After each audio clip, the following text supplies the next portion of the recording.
Good morning. It is Friday, the 9th of September.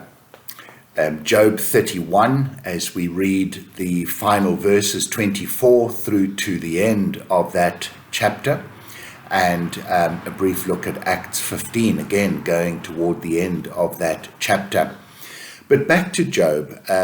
Job has finished here his last major discourse, where he speaks to his friends and speaks to God.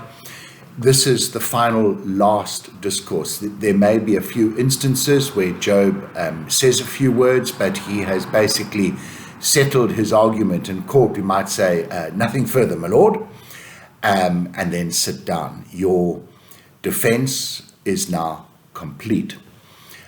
But what stands out for me in the story of Job is that at no point does Job attack anyone else as some form of deflection from the focus upon him.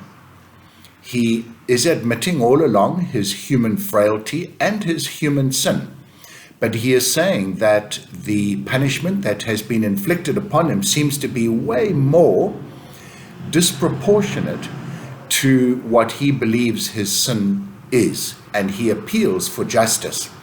And at the end of his discourse, he basically does this and asks God to now come and send his judgment. Put it in writing, he says, and let it be seen. And if I'm guilty, then let it be. And I shall carry that guilt for the rest of my life. And it seems to me that as Christians, we need to follow that same example. We ourselves may face persecution and trauma and judgment from other people, and often falsely so. It's not for us to attack the other person to somehow deflect the blame that is being put on us. And we see that happen so often with our politicians. They are literally caught with their hands in the cookie jar. The cookie crumbs are still on their lips, and they'll point a finger at somebody else and say, well, he did it first, or he told me to do it, or somebody told me to do it. Don't deflect. If you're guilty, accept the consequences. If you are not as guilty and the punishment seems disproportionate, then trust to God and let God determine what the way forward would be. And let me turn then to give perhaps an example of this from the book of Acts, Acts 15, through to the end, 12 to 21. And here we see Paul and Barnabas in Jerusalem at the council. They have submitted their defense. They share the testimony and all that God has been doing. And it is Simon Peter who stands up with that profound act of faith. And he makes a determination, which is then accepted by everybody. Remember, the council had been called because the Judaizers, those Pharisees who had become Christians, were incredibly legalistic.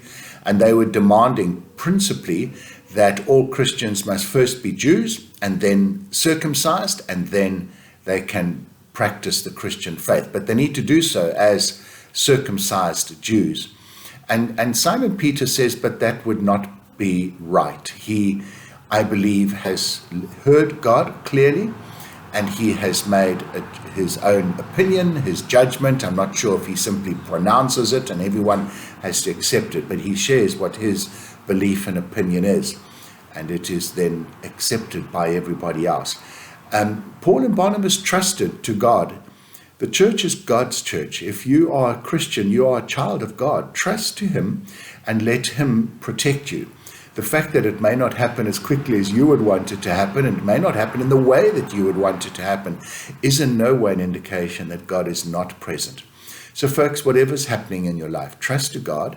Let God have the final say. Don't deflect any judgment against you. Accept it, but ask God to be the ultimate judge and pronouncer of any verdict on your life. So trust to God, just as Job did, just as Paul and Barnabas did, and God came through. As we come to the end of Job, we may not pick it up next week because it may be completed over the weekend. We see how God restores Job because of his faithfulness. We see how the church has grown, if we jump to the New Testament, because of the faith and the obedience and the trust that Paul and Barnabas and the other early church leaders had in letting God be God. Folks, have a wonderful weekend, and we'll chat again tomorrow. God bless.